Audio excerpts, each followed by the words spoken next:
Hello বন্ধুরা, সীমা শখ eco blog চ্যানেলে আপনাদেরকে জানাচ্ছি অনেক অনেক শুভেচ্ছা এবং স্বাগতম। তো আজকে একটি ভিডিও আমি আপনাদের সাথে শেয়ার করতে যাচ্ছি। যেহেতু সামার চলে এসেছে আর সামার আসার সাথে সাথে আমাদের যেটি হয় সেটি হচ্ছে বেগুন গাছের পরিচর্যা শুরু হয়ে যায়। কারণ হচ্ছে আমরা যারা সাধারণত শীত প্রধান দেশে থাকি একদম অল্প কিছু সময়ের জন্য আমরা সামারটা পাই, আর সেই সামারটার মধ্যে আমরা চেষ্টা করি আমাদের দেশীয় যে সবজিগুলো আছে সেগুলোকে ফলানোর। তো যেহেতু সামারটা খুব অল্প সময়ের জন্য থাকে, তো আমরা যেটা করি, আমরা চেষ্টা করি আমাদের গাছের উপযোগী ভালো মানের সার দিয়ে ফলন তাড়াতাড়ি আনার। তো কোন জাতীয় জৈব সারগুলো আপনারা আপনাদের সবজি গাছে ব্যবহার করে খুব তাড়াতাড়ি ফলন ধরাতে পারবেন, আজকের ভিডিওর বিষয়বস্তু হচ্ছে সেটি। আজকে আমি বেগুন গাছ নিয়ে বলবো। যেহেতু আমরা কম বেশি সবাই সামার সিজনে বেগুনের চারা রোপণ করে থাকি, আর বেগুন খুবই সুস্বাদু একটি সবজি, ফল বলবো না, সবজি আমরা সবাই জানি কম বেশি। তো বেগুন গাছে কি ব্যবহার করে আমরা খুব দ্রুত ফুল ধরাতে সক্ষম হব এবং ফসল ধরাতে সক্ষম হব, আজকের ভিডিওতে সেটাই আমি আপনাদের সাথে শেয়ার করব।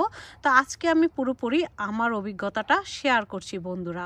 তো আপনারা যেটা করতে পারেন, যখনই বেগুনের চারাটা বাইরে পার্মানেন্টভাবে রোপণ করে দেবেন, রোপণের আগে মাটিতে অবশ্যই ভালো মানের সার মিশিয়ে সেই চারাটা রোপণ করবেন।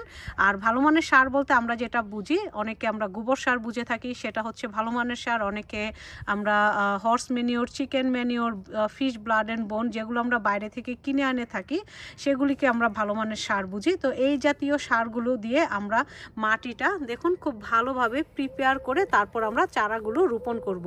তাছাড়া ঘরের এই যে ডিমের খোসা, সবজির খোসা, এগুলো দিয়েও কিন্তু আমরা মাটিটা ভালোভাবে প্রস্তুত করে তারপরে সেই চারা গাছগুলো লাগাতে পারি।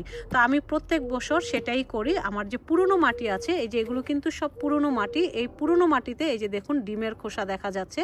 তো ডিমের খোসা, তাছাড়া হচ্ছে সবজি খোসা, বিভিন্ন ধরনের ফিশ ব্লাড অ্যান্ড বোন এবং যে ঘোড়া বা যে কাউয়ের পুটা আছে, সেটা আমি মিশিয়ে ভালোভাবে রেখে দিই। তারপরে সেখানে আমি এই চারাগুলো রোপণ করি। তো রোপণ করার পর যেটা হয়, দেখা যায় যে চারাগুলো খুব তাড়াতাড়ি দ্রুত বেড়ে যায়।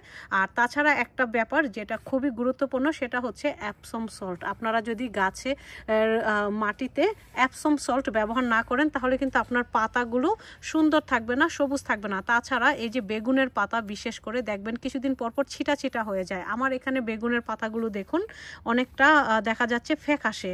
আসলে ফ্যাকাশে না, বেগুনের পাতাগুলো কিছুটা এরকমই হয় যখন বৃষ্টি পড়ে, বৃষ্টিতে আবার পাতাগুলোকে একদম চিরসবুজ মনে হয়।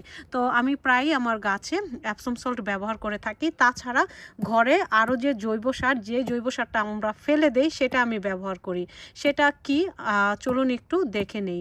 সেটা হচ্ছে বন্ধুরা, এই যে আমরা ঘরে যখন চাল ধুয়ে যে পানিটা থাকে, প্রথমবারের যে পানিটা, সেটা আপনারা কি করবেন, সেই পানিটা আপনারা ব্যবহার করবেন আপনার গাছের জন্য। তাছাড়া আপনারা ডাল ধুয়ে সে পানিটা ফেলে দেবেন না, ডাল ধোয়া পানিটা আপনারা রেখে দেবেন, ব্যবহার করবেন আপনার বেগুন গাছে। তাছাড়া ঘরে যত ধরনের সবজি আপনারা ধোন, সেই সবজি ধোয়ার পানিটাও আপনারা ফেলে দেবেন না, ব্যবহার করবেন বেগুন গাছের জন্য। আর ভাতের মাড়টা আমরা অনেকে ফেলে দেই, ভাতের মাড়টা ফেলা যাবে না। ভাতের মাড়টার মধ্যে অনেক ভালো মানের একটা সার আছে গাছের উপযোগী। তো সেটাও আপনারা যেটা করতে পারেন, এই সবগুলো একটা বালতিতে রেখে তারপর সেই পানিটা ব্যবহার করবেন। বন্ধুরা দেখুন, এখানে আমার ঘরের এই যে চাল ধোয়া, ডাল ধোয়া, সবজি ধোয়া, সবজির মধ্যে দেখেন এখানে দেখা যাচ্ছে ফুলকপি আছে, লাল শাক রান্না করেছি, লাল শাক ধোয়া পানিটা, বিভিন্ন ধরনের সবজির পানি এখানে আছে। তাছাড়া চাল ধোয়া, ডাল ধোয়া পানি, তাছাড়া আছে এই যে ভাতের মাড়, সবগুলো পানি কিন্তু এটার মধ্যে আছে এবং ভালো মানের একটা সার তৈরি হয়েছে। এখন এই সারটাই আমরা ব্যবহার করব আমাদের বেগুন গাছের জন্য। তো আরেকটা জিনিস বলি, এর মধ্যে যদি আপনারা কিছুটা পরিমাণ অ্যাপসম সল্ট মিশিয়ে দেন, তাহলে যেটা হবে, আপনার গাছের পাতাগুলো আর ফ্যাকাশে হবে না, সেই পাতাগুলো চিরসবুজ থাকবে। বন্ধুরা এইভাবে যদি আপনারা গাছের যত্ন নেন, আমি বিশ্বাস করি আপনার গাছ আপনাকে নিরাশ করবে না, খুব কম সময়ের মধ্যে আপনাকে ফসল দিতে সক্ষম হবে। তো আমার বেগুন গাছের নিচের দিকের পাতাগুলো দেখুন আমি ছেটে দিয়েছি। গাছ যখন অনেকটা বড় হয়ে গেছে, সেক্ষেত্রে আপনাকে নিচের দিকের পাতা এবং যে ছোট ছোট ডালপালা বের হবে সেগুলোকে কেটে দিতে হবে। তাহলেই কি হবে, উপরের দিকের যে ফুলগুলো ফুটবে সেই ফুলগুলো ঝরে পড়ে যাবে না, সেই ফুলগুলো আপনাকে ফসল আকারে পরিণত করাবে।